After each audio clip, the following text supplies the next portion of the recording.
This is Sunday Focus, a weekly public affairs program that looks at the topics affecting our society and the people who are making a change in the community each and every day.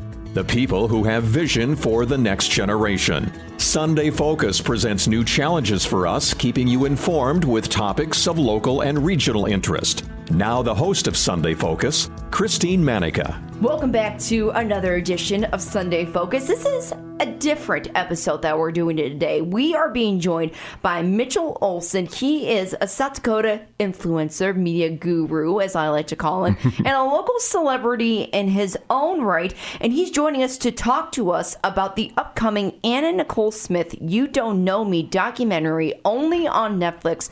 Tuesday, May 16th is when it premieres. Hey, Mitchell, good morning. Good morning. How are you? I'm great. You know, this is a little bit different for you. You've been on the show before to talk about late night booming, and now we're talking about Anna Nicole Smith. Great title of the documentary, by the way. I thought so too.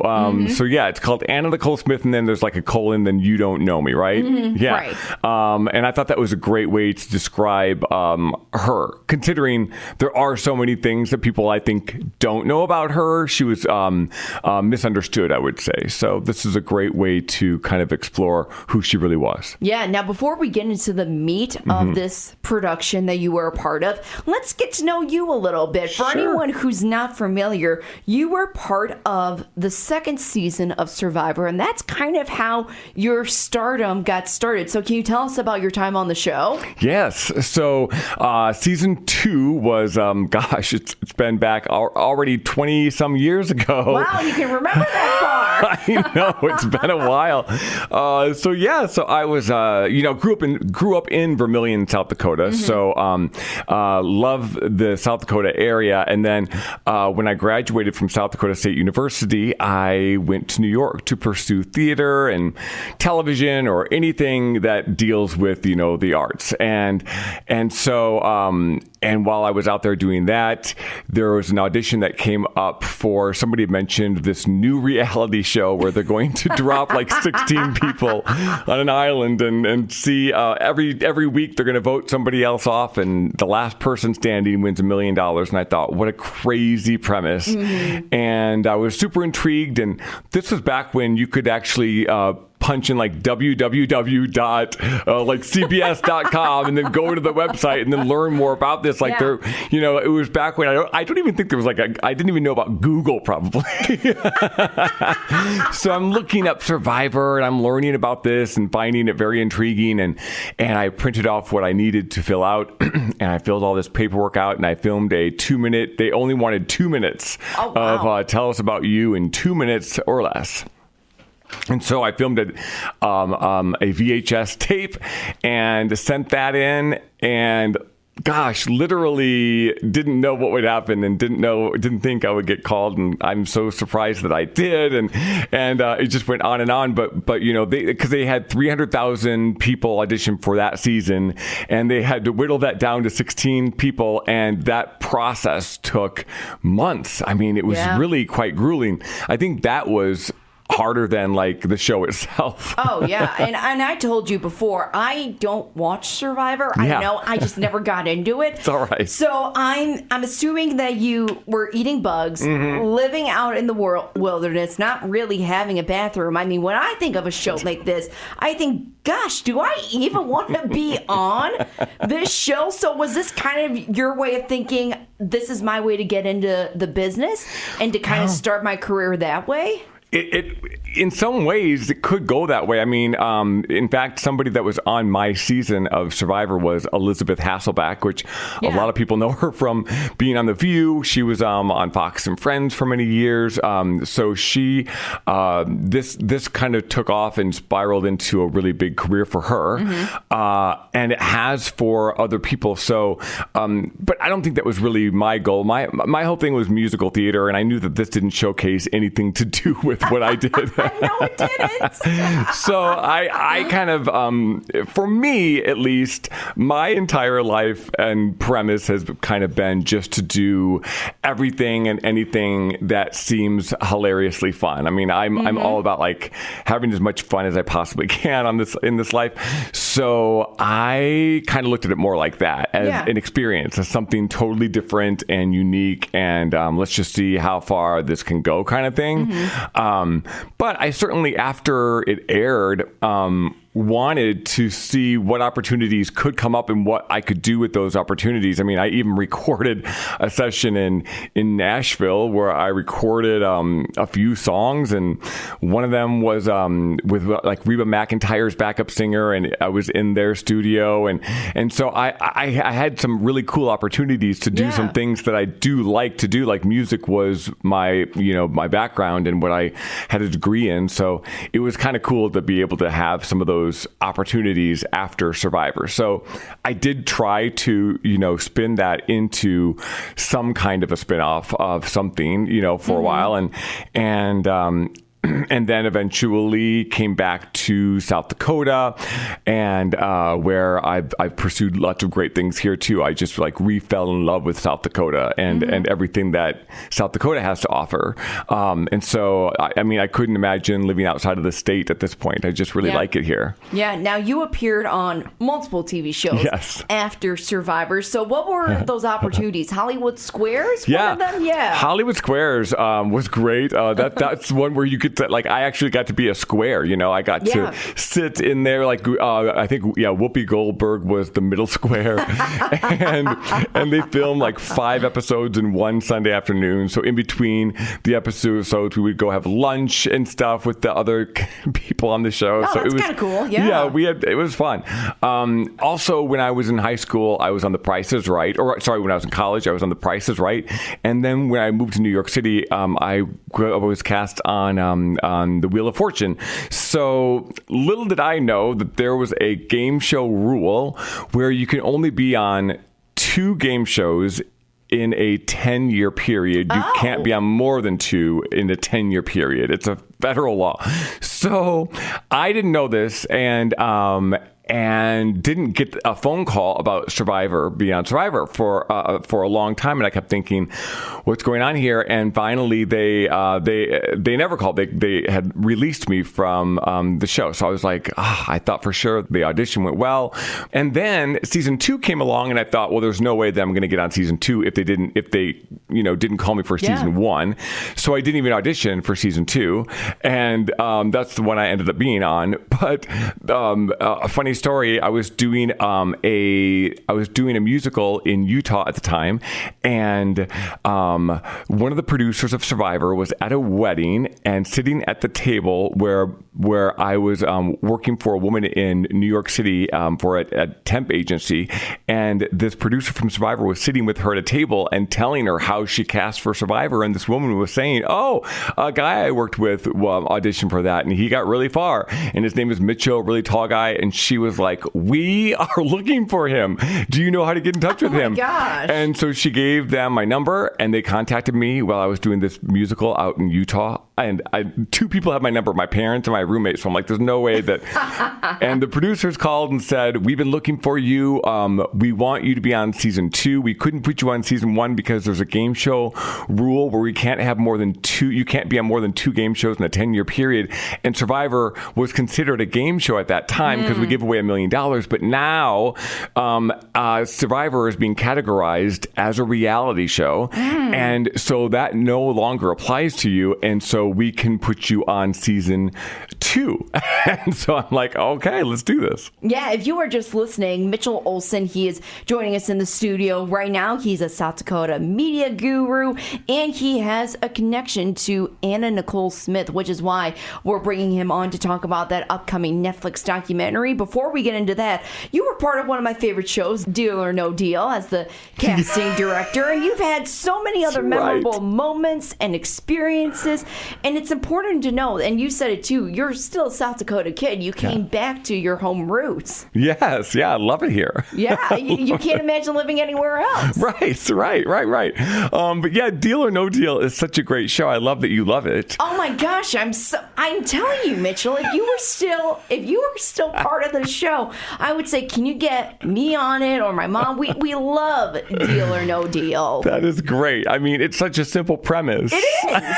And I would always be like, no, you got to keep going at least until you get to round 5. That's an interesting show. I enjoyed casting it, although it was probably one of the most difficult shows to cast because so many people came to that audition. It was new at the time. People loved the show. It's easy money. You have to admit, that's the kind of show where you're going to get everybody to audition because there isn't any skill required. Yeah, right. So you don't have to be good at something. You don't have to be strong or even mentally strong, you know? Just gotta have enough willpower, I guess. Yes. So that makes it difficult as a casting director to try to decide who to pick. And so we based a lot of it on, you know, that interview and their energy and just how they seem to react to our questions. And so that's how we picked the people. We also played once we picked them and got them narrowed down a little bit. We would play some games with them and kind of see how they would react to winning and losing different amounts of money. So we would do that. But that was a great show to cast for, and I loved my time with Deal or No Deal. Yeah, in between meeting all these people, making connections, really hustling in the industry, you somehow made a strong impression and formed a unique friendship with someone who I like to call the modern day Marilyn Monroe, Anna Nicole Smith. Yes. So let's start with how you met Anna Nicole. Sure. So she and I, after Survivor, I should say, about a year after Survivor was on, I got an email from E! Television asking if I would participate in their season 2 premiere of the Anna Nicole show. It was their highest rated show, and they wanted to do something different with season 2, where it was kind of like a Bachelorette sort of thing, where Anna was the Bachelorette and she was going to go on a couple of dates, and I was going to be one of the dates. And so I thought, well, that's a crazy pairing, but it fits into my my criteria of, is it fun and ridiculous? And so I thought, let's do this. And so I was flown out to LA for a week, and I just remember showing up at Anna Nicole Smith's house, and it was just overrun with producers running around and cameras everywhere, and I felt so out of place and just like nervous, not knowing what to do or say or how to fit in. And right off the bat, a producer pulls me aside and says, "Oh yeah, so for your date, we're gonna have you up on the balcony with Anna. She'll be in her bedroom, and you're gonna be serenading her from the balcony with this guitar. Oh my gosh. And you're gonna sing a song to her." And I was looking at this producer like, thinking to myself, I don't even really play the guitar. I mean, I know how to play guitar, but like not really. Right. I mean, I know how to strum a couple chords. Yeah. And I was thinking, what song am I going to sing? And he was just like, well, you know, you're a singer-songwriter, because that's what the title was under my Survivor name, was singer-songwriter. And he's like, so, you know, you can make something up, which I ended up having to make something up.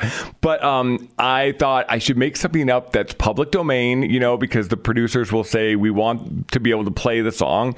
So I sang, I did a parody to Oh Susanna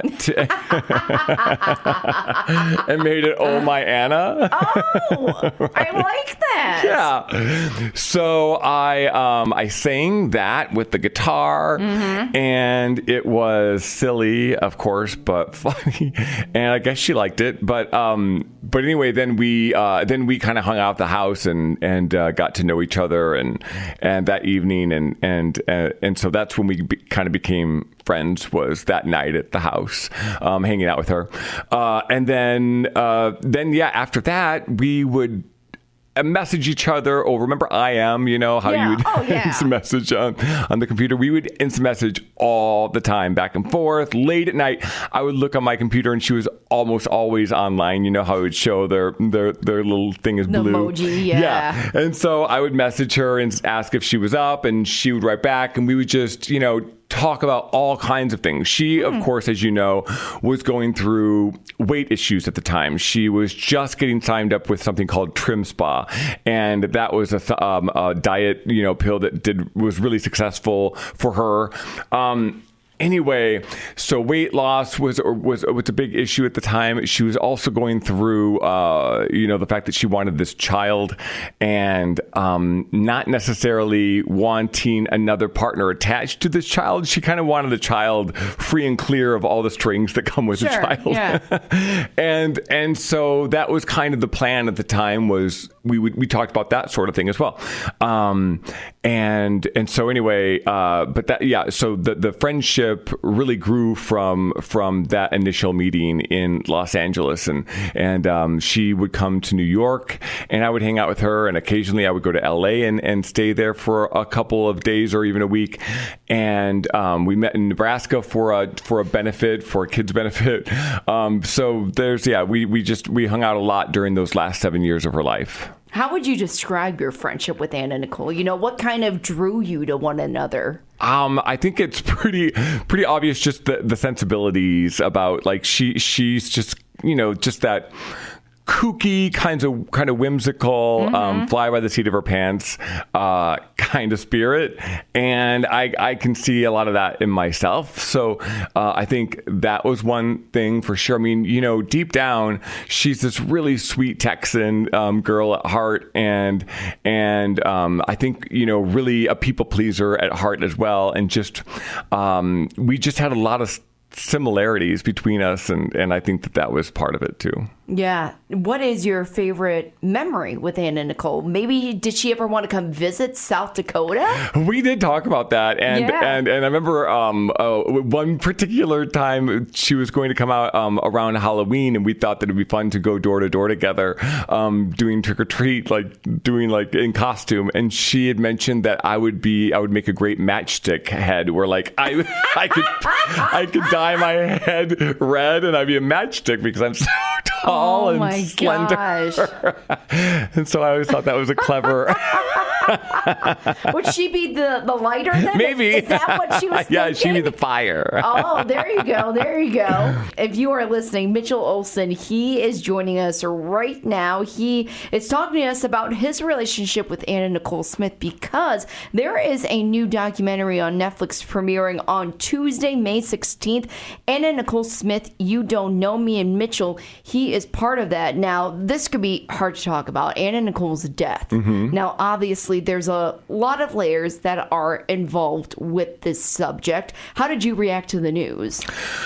Well, I was in Hawaii at the time, and I remember so clearly that my phone, I happened to be working in Hawaii at the time for a week, but this particular day I had a break, and I was at the beach with a friend, and my phone was just going nuts. It was blowing up. I looked at it, and every couple seconds, somebody else was calling, and these are people that I hadn't heard from for ages, like people from Survivor, and just like people I hadn't talked to in ages. And I thought, what's going on? Like, what blew up? Because something's crazy. So I didn't even answer any of the calls. And I remember my phone was overheating. You know how sometimes when it gets in the hot sun, so I couldn't even answer it. I just saw it was ringing constantly, and so went back to the condo, plugged the phone in, and while I'm plugging it in, my friend turns the TV on, and every single station that we turn to is just an aerial helicopter view of the hospital in Florida where she was pronounced dead, and scrolling across the bottom of the screen it just kept saying over and over, Anna Nicole Smith dead at 36. I couldn't, I don't know, I just I mean, like my heart stopped. I just couldn't believe what I was seeing. And in a weird way, I guess, you know how sometimes you almost were maybe expecting this news in a weird way. I knew that she was having a tough time. You know, she, as many people, those who followed her, at least at the time, knew she had just given birth to her only daughter, and she was so, of course, happy to have a daughter. That's all she really wanted, was a daughter. And you know, she had a 21-year-old son at the time, Daniel, and he was her life. Now, he flew to the Bahamas to be with her when she was going to give birth to this daughter, and during that flight, he had his neck hurt, and according to somebody in the hospital room, he was given some kind of medication and passed away, like right there in the hospital while she was about to give birth to a daughter. So what a crazy thing to happen. I mean, honestly, if a writer put that into a movie, most producers would say that's crazy that all that would happen to somebody. It's not even believable. And so, you know, so her son dies, her daughter is born, and here you want to celebrate this life that you had, this new life, but all she can think about is the fact that her son died. And she spiraled out of control. And I remember trying to have conversations after that point, and it was just a different Anna. So I knew that she, you know, was using again, and I really was worried about her well-being. And so it was one of those things where I did worry, and I did think that could happen. And so seeing it actually before your very eyes was just so sad. But yeah, just a total shock when I saw that. How much did she tell you what was going on in her head, or just like when she did start to use again? Because sometimes when someone is an addict, they don't like to divulge so much. You're right. So how much did she let you in on her life that way? Yeah, you're right. After she gave birth, she definitely didn't want to lead on that she was using again. I remember that there was even a video that came out of her where she had painted her face, and she appeared that she definitely was using. And so I remember that made it pretty clear that we thought, she is certainly having troubles again. But yeah, you're right. It wasn't easy to get that out of her because at the same time, I felt bad. She had gone through such a tough situation. And don't forget, at that time, pills in a weird way were looked at, especially from her, were looked at like, you know, these are doctor prescribed. These are things that should be safe to take. I mean, and she kind of looked at pills that way, unfortunately. And depending on the combination and how many you take, they, of course, can be dangerous. We now know, of course. So when this upcoming documentary, Anna Nicole Smith, You Don't Know Me, I like to think of it as like a tribute to Anna in a way. So would you say this story is a way to keep her memory alive? And how did you get involved with this project? Absolutely. I think it's a way to keep the memory alive. In fact, I talked to the producers. They had mentioned that you know, this particular documentary is going to showcase some never before seen footage of her that they found from the 90s, and some home videos and other footage that has never been seen before. They also mentioned that this documentary will really be told from her point of view too. They have a lot of that footage to use from her point of view. They also are talking to people they've never talked to along the way. A lot of new people to provide parts of the story that haven't been provided before. And so I always watch these documentaries thinking eventually they're going to get to the full truth of Anna's life and death. And I think that this documentary is going to be that time where we finally see them reach that truth, that full story, I think. I know you can't say too much right now, but what was filming like? Did the producers even say, let's go to South Dakota to get your side? That actually was talked about. We did consider it for a while. And in the end, we met in Palm Springs, which was a very special place for Anna. That's somewhere where she would vacation. That's where she met her assistant, Kimmy. And so Palm Springs was definitely a spot of interest for her, and so it was nice to film there. Although very hot, I mean, we would walk out of the hotel and it would take your breath away how hot it was. I think it was like 116 degrees, and the other thing is, like, the news reporters, they report on it like it's so common, like, another day of 116, like it's no big deal. But yeah, it's hot there. But yeah, so we filmed it there in Palm Springs, and that was quite a production. They rented out this entire house just for this filming of it, and there's a big, beautiful pool behind me, and the pre-interviews started long before, where the producer would call me from London, and we would talk on the phone for hours, and she would start back at the very beginning, like, about my life. And so they really learned about each person in this film. I mean, I couldn't believe how much work they put into the backstory and into the people who are part of this film. I even asked how long they had worked on this, and they said that they put 3 years into this film, and that's way longer than they normally put into a project like this. But this is a full feature documentary for Netflix, and so they really wanted to give it their all. Again, this is Mitchell Olsen, South Dakota media guru, talking about the upcoming Anna Nicole Smith You Don't Know Me documentary on Netflix, May 16th. And just a couple more questions for you. Did you just feel like the memories were rushing back as they were asking you questions about Anna Nicole? Yeah, it was interesting because they were specifically wanting memories of things that we did together, and just memories that I had about her or things that she had said. So it was certainly an emotional time for me during that interview process, and I caught myself, like, crying during the documentary, and then thinking to myself, oh my God, they're so going to use that because they always use crying. Right. So I'm worried now that, like, 700 million people are going to see me ugly cry on TV, and that's way too many people to see that. How do you think people are going to feel after watching this documentary, or what do you think their opinion of Anna Nicole Smith is going to be? For one, I think people are going to learn that there is a South Dakota connection to Anna Nicole. Yeah, that's true. Yeah, that'll be interesting to see how people react to that. But also, I'm excited to see how many really truly remember Anna. I know that I do speak sometimes at schools and things like that. And when I bring up Survivor or The Wheel of Fortune or Price is Right, all these kids, third graders, fourth graders, they all get it because they see these shows on TV and they like those shows too.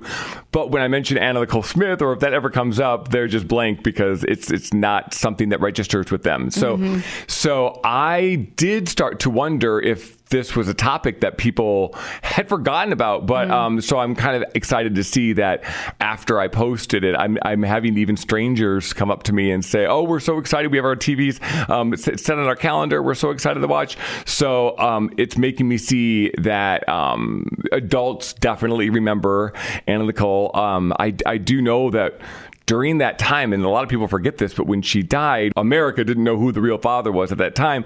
So they had to go through a 30-day trial and keep her body, like, cold for 30 days before they could bury her, while they decided who the real father was. And it was such a grueling process. And I remember hearing a statistic that said that trial had more media coverage than 9/11. And I thought, that's insane. So it really goes to show how people can get so enthralled in a case of this nature, especially when it's salacious like this and has so much tied to it, with the death and with everything else and mystery, and when there's money involved, let's not forget millions and millions and millions of dollars. Mitchell Olsen, once again, he is the South Dakota influencer, media guru, and he was here to tell us all about Anna Nicole Smith You Don't Know Me documentary on Netflix, Tuesday, May 16th. You're also part of Late Night Boomin', Mitchell. So for anyone that's wondering, just to wrap this up, when is season 2? Yes, season 2 of Late Night Boomin'. We don't have a date yet picked for that, but it's going to be, we're hoping this summer is the plan. So right now now we're just kind of getting our ducks in a row. We're talking with some potential sponsors. We're talking at potential guests. We're talking through all sorts of fun things. And so we're hoping that season 2 of Late Night Boomin' will be probably this summer. But definitely we'll keep you posted. There's still lots of good stuff to come from that. All right, awesome. Once again, Anna Nicole Smith, You Don't Know Me, premieres on Netflix Tuesday, May 16th. And Mitchell, thanks for joining us this morning. Thank you. Sunday Focus is a public affairs program of Results Radio, Town Square Media, Sioux Falls.